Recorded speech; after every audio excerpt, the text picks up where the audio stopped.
Nos dijo, Señor, que esa es la única palabra que se dice igual en todos los idiomas, Padre. Porque, Señor, tú quisiste hacer universal esa alabanza hacia ti, Señor. En esta mañana te damos honra, gloria y loor a ti, Señor, porque tú eres el único digno, Señor. Tú fuiste encontrado digno, Señor Jesús. Padre, ahora, Señor Dios, después de nuestra alabanza, queremos que tú vengas y nos impartas, Señor, la porción que tú tienes para nosotros en esta escuela dominical, Señor Jesús.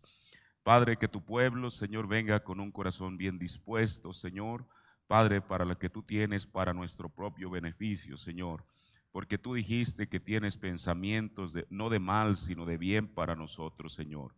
Así que, Padre, yo te ruego que tu palabra sea de beneficio para nuestras almas y nos ayude, Dios, en este caminar, en el nombre del Señor Jesucristo. Amén. Dios bendiga a cada uno de ustedes en esta mañana. Bienvenidos en el nombre de nuestro Señor Jesucristo. Tomemos nuestras escrituras en la epístola del apóstol San Pablo a los Efesios. Efesios, el capítulo 4, verso 32. Efesios 4:32. Perdón, hermano, no es 4:32, estoy como 4:16 y después leeremos 4:32, pero nuestra lectura inicial es Efesios 4:32. Del cual todo el cuerpo compuesto y bien ligado entre sí por todas las junturas de su alimento, que recibe según la operación cada miembro conforme a su medida, toma aumento de cuerpo, edificándose en amor. Amén. Tome su asiento. Continuamos con esta serie de la escuela dominical que hemos titulado Los unos a los otros, y esta es la exposición número 30 de esta serie que hemos comenzado. Bueno, tiene tiempo que la comenzamos, y en esta mañana vamos a estudiar la tercera cosa a la que Pablo se refiere en un solo versículo de 3 eslabones, digámoslo así, que es perdonarnos los unos a los otros. Y tomo la escritura que está en Efesios 4:32, donde dice el apóstol Pablo: antes sed los unos a los otros benignos, eso ya lo estudiamos, misericordiosos, también lo estudiamos, perdonándoos los unos a los otros, como también como también Dios os perdonó en Cristo. Ahora, ¿qué es el perdón? Bueno, se entiende como el perdón, el dejar de lado el resentimiento o el derecho de compensación por una ofensa. Mire, cuando una persona acepta al Señor en su vida, no lo hace con el propósito o la intención deliberada de ofender a Dios o al prójimo. O sea, cualquier persona que realmente tiene conciencia de lo que está haciendo al aceptar al Señor, nunca lo hace pensando en eso o planeando eso. Pero en el transcurso del camino suceden eventos o circunstancias que causan ambas cosas, ofender a Dios y ofender al prójimo. Cuando eso sucede, desde luego, eso provoca en el creyente un gran pesar y dolor por haber ofendido. Bueno, pero después de que eso sucede, ¿qué es lo que procede? Dios, ante tal circunstancia, Él ha provisto una vía, y esa vía es la vía del arrepentimiento y el pedir perdón. Pero en este tema del cual estamos hablando en esta mañana, no se refiere enfáticamente a pedir perdón, sino que la persona agraviada otorgue el perdón. Mire, esto es demasiado importante porque el perdonar trae liberación. Mire, por ahí hay una diapositiva en una carpeta, creo que se llama, déjeme ver, quizá diga dragma o denario, a ver si la pudieran proyectar. Esta es una meme que el día de ayer encontré, la publicó un pastor filipino en inglés y bueno, la trajimos en español para que usted vea, y me pareció muy apropiada pensando en el tema que iba a hablar hoy. Entonces, mire, le decía que la carpeta se llama, dice, quizá diga dragma o denario, cualquiera de las dos cosas, y ahí viene una diapositiva que dice perdón. Mire, esto le decía que el perdón es demasiado importante porque perdonar trae liberación. Hermano, no sé si pudieras traer el rey láser, por favor. Trae liberación tanto a la persona que lo pide el perdón como a la persona a quien lo otorga. Mire, esto para mí, ayer que lo vi, pues me pareció muy ilustrativo. Porque muchas veces la persona, el cristiano, va cargado con un sinfín de cosas dentro del mismo. Y bueno, aquí solamente se pone un ejemplo, con la calumnia, cuando lo han calumniado, con amargura, con ira, con pelea, con rabia, con malicia. Y eso eventualmente se convierte en una pesada carga que no deja a la persona ser feliz, lo primero, y no le permite estar en paz con Dios. Porque uno no puede pretender estar en paz con Dios cuando uno tiene estas cosas y más. Pero sin embargo, cuando todo esto uno lo deja aquí, y aquí lo ilustran de una manera muy importante, en un lugar de un depósito de basura, el perdón, entonces la persona pues sale liberada. No hay persona aquí que no esté identificada con esto. Y luego pusieron esta reflexión, que para mí eso es importante, que dice: guardar un rencor no te hace fuerte. Usted sabe, porque hay personas que nunca perdonan por los agravios y piensan que eso las hace unas personas fuertes, pero no es cierto. Te vuelve amargado. Perdonar no te hace débil, te hace libre. Porque a veces precisamente, por ejemplo, una persona que pide perdón o no lo hace porque piensa que eso va a mostrar que es débil, y la persona a la que le pide perdón es más fuerte.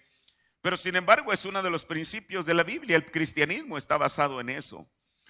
Esto es diferente a cualquier religión, incluso del Antiguo Testamento. Por eso Jesús vino a traer una enseñanza nueva. Mire, le voy a contar una historia que sucedió allá por el año 2002. Esa historia, yo tiempo atrás había visto un documental y en parte la entendía en parte, porque el documental estaba más enfocado a los accidentes aéreos, cómo suceden, por qué suceden, y tratando de encontrar una explicación, a ver si fue porque alguien fue culpable o fue algo accidental, imprudencial, lo que sea. Pero después se hicieron 2 películas sobre esa misma temática. Y cuando yo las comencé a ver, a mí me abrió el panorama de esto. Esta historia trata de el año 2002, donde un arquitecto ruso fue a trabajar a España.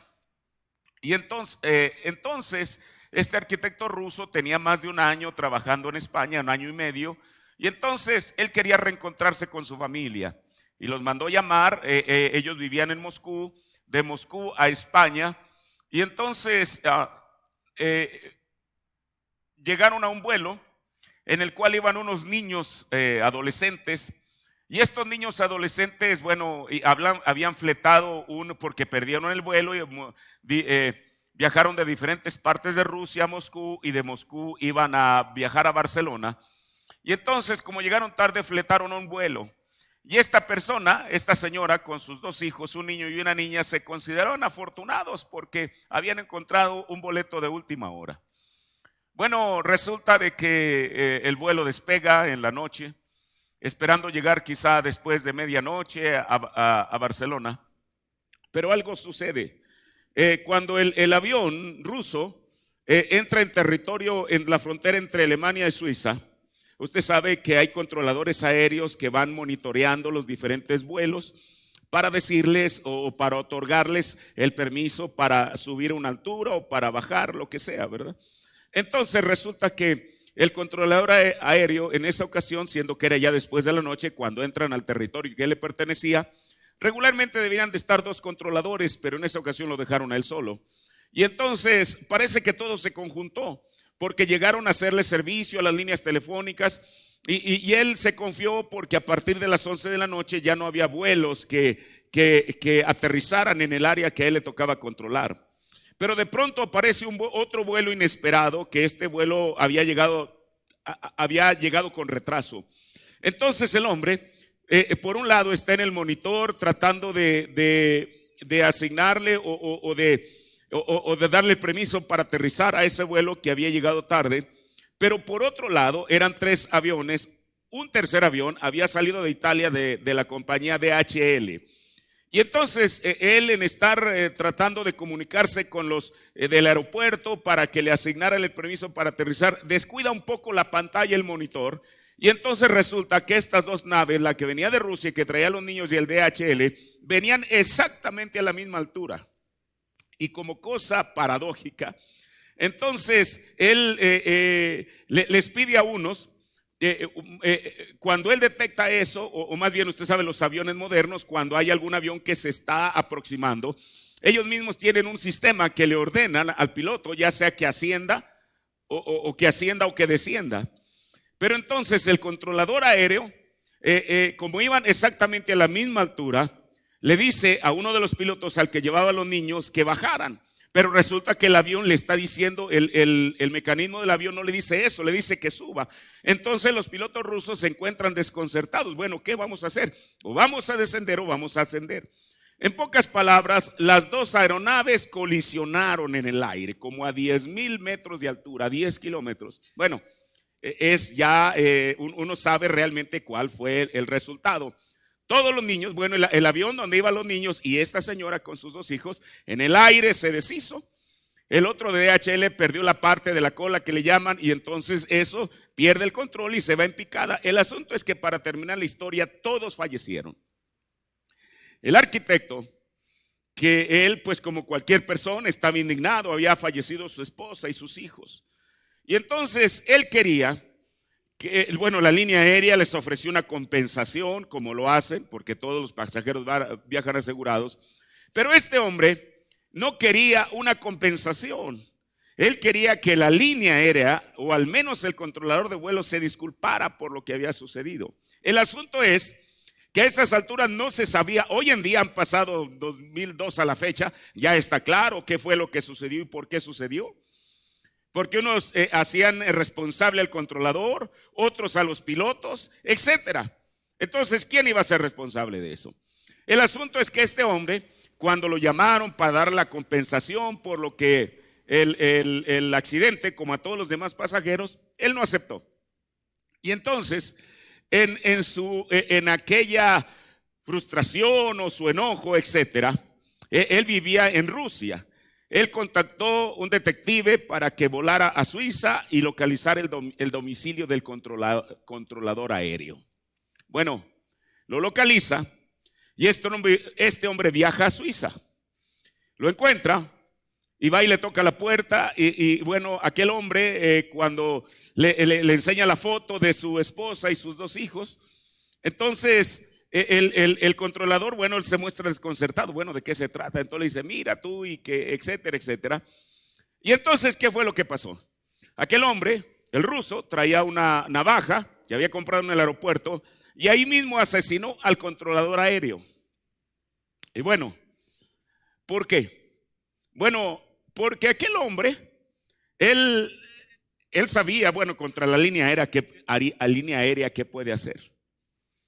Los pilotos de la aeronave ya estaban muertos. Entonces él buscó a alguien con quien desquitarse. Claro, al hombre lo atraparon, lo pusieron en la cárcel. Estuvo 2 años porque el gobierno ruso presionó para que lo liberaran y lo liberaron. Pero esta historia a mí me habla realmente de lo que es esto, hermano. Lo que es el perdón. Porque si una persona no perdona y puede ser que a lo mejor esta sea una carga pequeña para la que muchas veces las personas tienen. ¿Qué es lo que hace que la persona que no perdona la hace infeliz? Sin embargo, hay personas que les gusta vivir de esa manera.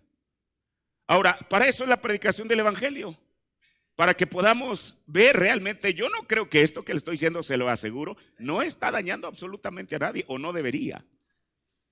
Esto es para ayudar a cualquiera. Ahora, pero sin embargo, cuando la persona deja toda esta basura, la deja aquí, mire, sale libre. Por eso le repito lo que dice aquí esta frase: guardar un rencor no te hace fuerte, te vuelve amargado; perdonar no te hace débil, te hace libre. ¿Por qué? Porque el guardar o reprimir el rencor o el odio contra una persona, en vez de perdonarla, además de alimentar y perpetuar sentimientos de hostilidad, corroen el espíritu y el cuerpo. Usted dice el cuerpo. Mire, yo no soy un psicólogo y nunca he reclamado serlo, pero también entiendo que hay cosas que yo necesito saber y las consulto, desde luego. Pero mire, le voy a repetir, el guardar o reprimir el rencor o el odio contra una persona en vez de perdonarla, además de alimentar y perpetuar sentimientos de hostilidad, corroen el espíritu y el cuerpo. Y en este último, según los expertos, escuche, puede provocarle úlceras. Porque ya hemos dicho, los psicólogos usan mucho la frase de enfermedades psicosomáticas. ¿Qué es psique? Psique es mente. Soma es cuerpo. Muchas de las personas o muchas de las enfermedades que la gente tiene físicamente se originaron en la mente. Y de la mente pasan al cuerpo. Ahora miren, nada más la lista de enfermedades que le pueden provocar a la persona: úlceras, hipertensión sanguínea, colitis, artritis, cardiopatías, cálculos renales y muchas otras enfermedades. Por eso, la palabra de Dios trae liberación a aquel que desee ser liberado. El rencor u odio reprimido o guardado, desde luego muchas veces se puede dar en el núcleo familiar, de los hijos a los padres, de los padres a los hijos, de los hermanos a los hermanos, de los sobrinos a los tíos, de los tíos a los sobrinos, etcétera, de los cuñadas, de las concuñas, etcétera. Porque muchas veces sucede eso, cuando en una familia son varios, entonces a veces las concuñas o los concuños no se llevan bien, por las razones que sean. A veces por las envidias, por lo que usted quiera, porque piensan que fulano es la favorita o sutano es la favorita o sutano es el favorito. ¿Y qué es lo que produce eso? Bueno, produce un rencor, produce un odio reprimido, produce cada una de estas cosas de las que estamos hablando. Pero eso no solamente se da entre las familias, también se da en las iglesias. Por eso a ustedes, a quien yo me estoy dirigiendo en esta mañana, a mí mismo, a todos, porque yo creo que esto nos hace bien. ¿Cuántas veces entre los hermanos hay viejos rencores que pasan los años y pasan los años y pasan los años y la persona es incapaz de superarlos? Y la persona no sabe que eso no le está causando un bien, le está causando un mal. Mire, y aquí hay algo. Uno no está aquí para despachar a la gente con un psicólogo y que diga, oiga, pues vaya que lo traten ya su conducta, su manera de desenvolverse ya raya más allá de lo normal. Porque entonces si uno hace eso, entonces el evangelio de Jesucristo es en balde. Pero escuche, Jesucristo no va a liberar a nadie en contra de su propia voluntad. Primeramente la persona tiene que entender su condición y estar dispuesto o dispuesta a humillarse. Y si ofendió, a que pida perdón. Pero si se siente agraviado o agraviada, a otorgar el más amplio perdón. Si eso no sucede, por eso uno puede hacerse viejo en la iglesia y a veces, usted sabe, solamente basta cualquier cosa para que la persona deje salir lo que trae adentro. Ahora, el Señor, Dios, sabiendo los beneficios del perdón, Él nos reta a que lo hagamos con sus consiguientes beneficios, pero si no lo hacemos, también nos advierte de asumir las consecuencias. Mire, voy a tomar una escritura que se encuentra en el capítulo 17 del Evangelio según San Lucas, el verso 3 al 5. Mire, voy a decir algo. Uno como ministro, al venir aquí, yo se lo voy a repetir una vez más, yo no vengo predispuesto a recetarle un sermón a nadie. Pero si hay cosas que digo, no por el conocimiento que yo tenga, sino porque el Señor me inspira a decirlas, usted tómelo de esa manera. Mire, Lucas 3 al 5. Mire lo que el Señor está diciendo. Mirad por vosotros. Si pecare contra ti tu hermano, repréndele. Y si se arrepiente, perdónale. Estas palabras del Señor Jesús no son negociables. Lo que Él dijo es lo que Él quiso decir. Y si 7 veces al día, casi cada 3 horas y media, si 7 veces al día pecare contra ti, y 7 veces al día se volviere a ti, diciendo, pésame, o me pesa, me duele, perdónale. Cualquier persona diría, no, es que esta persona realmente no lo está haciendo sinceramente. Bueno, yo no sé si lo hace sinceramente o no. Y no es asunto de nosotros el decir, bueno, como no siento que lo está haciendo sinceramente, no le perdono. Hermano, si usted perdona, usted cumplió con su responsabilidad. Si la persona lo hace o no, sinceramente es asunto de la persona, ya no de uno. Y entonces, ante esto, los mismos seguidores del Señor Jesús, en vez de decir, Señor, ahora sí como en otra ocasión diría Pedro, dura es esta palabra, ellos le dijeron, Señor, aumentanos la fe, porque la fe, dijo el profeta, va de la mano del perdón. Ahora, en la Biblia encontramos un ejemplo que Jesús nos dio de la diferencia abismal que existe entre el perdón de Dios hacia el hombre y el perdón del hombre hacia el mismo hombre. Mire, voy a ir leyendo poco a poco, no voy a terminar, tan solo voy a ir avanzando hasta donde el Señor me permita. En el Evangelio según San Mateo, del verso 21 en adelante, de ahí vamos a comenzar en el verso 21. En Mateo 18, 21 encontramos a Pedro, este personaje que nunca se quedaba con alguna duda. ¿Y sabe qué? Yo doy gracias a Dios por Pedro, porque gracias a él sabemos cosas que no sabíamos. Porque Pedro dijo y Pedro respondió y Pedro preguntó. Y aquí encontramos a Pedro. Dice, entonces Pedro llegándose a él dijo, Señor, ¿cuántas veces perdonaré a mi hermano que pecare contra mí? ¿Hasta 7? Mire, el Señor ya les había dicho, si tu hermano peca contra ti 7 veces al día y las 7 veces viene y te dice, hermano, discúlpeme, me pesa haberlo ofendido, perdóneme. Jesús dijo que lo perdone, ¿verdad? Eso es lo que el Señor Jesús dijo.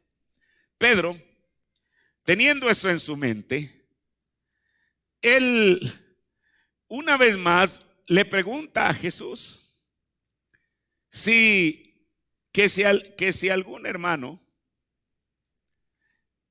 pecare contra él, contra Pedro, ¿cuántas veces debo perdonarle? Y entonces Pedro toma la misma cifra que habló Jesús y le dijo, hasta 7. Recuerde, Jesús dijo que diariamente, si tu hermano peca contra ti 7 veces al día, esas 7 veces perdónale. Aquí Pedro no está diciendo que si 7 veces al día, solamente le dice, Señor, si mi hermano peca contra mí, ¿cuántas veces? Él no está diciendo que no debe perdonar. El Señor Jesús ya había dicho que sí. O sea, él no está preguntando que si realmente Jesús había cambiado de parecer y que si primero les había dicho que perdonaran y ahora le pregunta como diciendo a ver si ella cambió de parecer y dice una cosa distinta. Pero el Señor no cambia de su mente, su parecer, su pensamiento respecto a su palabra. Entonces Pedro le dice, ¿cuántas veces lo perdonaré? ¿Hasta 7? Jesús le dice, no te digo hasta 7, más aún hasta 70 veces 7. Mire, gracias a Pedro, a esta pregunta que él hizo, ahora uno podría decir, bueno, pero es que aquí Jesús no es específico, no está diciendo que esa cantidad debe ser al día. Cuando él habla en Lucas, sí está diciendo que diariamente, si una persona peca contra usted, que lo perdone 7 veces al día. Pero aquí en Mateo, Jesús no le está diciendo, porque Pedro no le preguntó cuántas veces al día. Solamente le preguntó cuántas veces. Estas cuántas veces bien se pudiera referir 7 veces al día, 7 veces a la semana, 1 por cada día, 7 veces al mes, 7 veces al año, 7 veces toda la vida. Sin embargo, Jesús le dice, no te digo hasta 7, más aún 70 veces 7. Pero mire, para despejar la duda de a qué es aquello que se refiere Jesús, hoy en día el mensaje nos revela realmente a qué se refirió Jesús. Mire, ¿por qué? Para que nosotros no tengamos la duda de que si es 7 veces al día, 7 veces a la semana, 7 veces al mes, 7 veces al año, 7 veces toda la vida. El profeta es claro cuando nos dice en la estatura de un varón perfecto, predicado el 14 de octubre del 62, párrafo 313. Dice, mi hermano pecó contra mí, dijo Pedro, lo perdonaré, dijo él, 7 veces al día. Aquí el profeta de Dios ya está haciendo una unión, está uniendo la escritura de Lucas el capítulo 17 con la escritura de Mateo 18. Y mire lo que el profeta dice, él le respondió, le voy a volver a leer el contexto. Mi hermano pecó contra mí, dijo Pedro, le perdonaré, dijo él, 7 veces al día. Él le respondió, 70 veces 7. ¿Cada cuándo? Al día. Es lo que el profeta está diciendo. Si hablamos de 70 veces 7, bueno, ya los predicadores lo han dicho, son 490 veces diarias, imagínese usted, ¿cada cuántos minutos?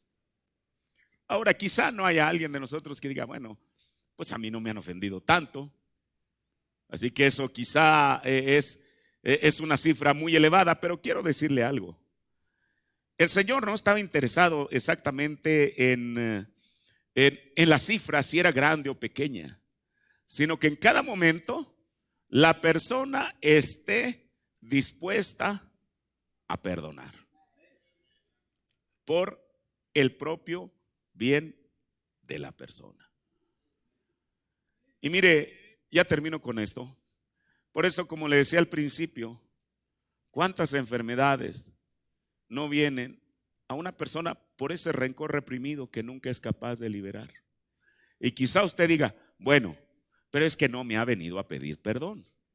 Y quizá la gente con eso trata de justificar, mire, porque muchas veces uno trata de justificar más lo malo que lo bueno. Pues es que no me ha venido a pedir perdón. Pero mire, le voy a decir algo que yo espero le ayude. Cuando el Señor Jesús fue ultrajado, maltratado, escupido y todo lo que ellos sabemos, desnudado en la cruz, las últimas nobles palabras que salieron de él, dijo, Señor, perdónales, no saben lo que hacen. Así que después de todo no hay excusas. Diga, pero es que nadie me ha venido a pedir perdón. Pero si usted realmente tiene un corazón generoso y sobre todo lleno del Espíritu Santo, eso es lo que va a hacer. ¿Sabe una cosa? Porque no se puede mezclar lo dulce con lo amable. No se puede mezclar la dulzura del Espíritu Santo en el corazón de una persona con amargura. No se puede. Eso está claro.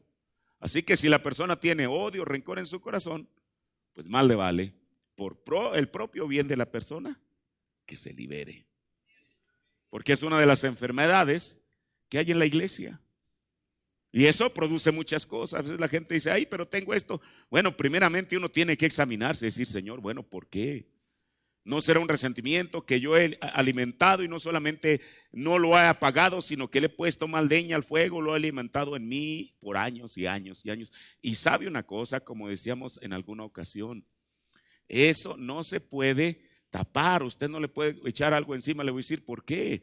Porque cuando una persona tiene amargura en contra de alguien, platique 5 minutos con ella y que salga a relucir aquella persona con la cual la persona siente eso y usted va a ver.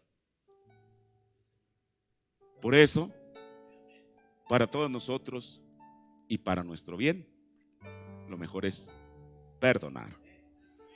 La próxima vez estaremos continuando con esto y ver unos ejemplos que nos da la Biblia. Vamos a ponernos de pie.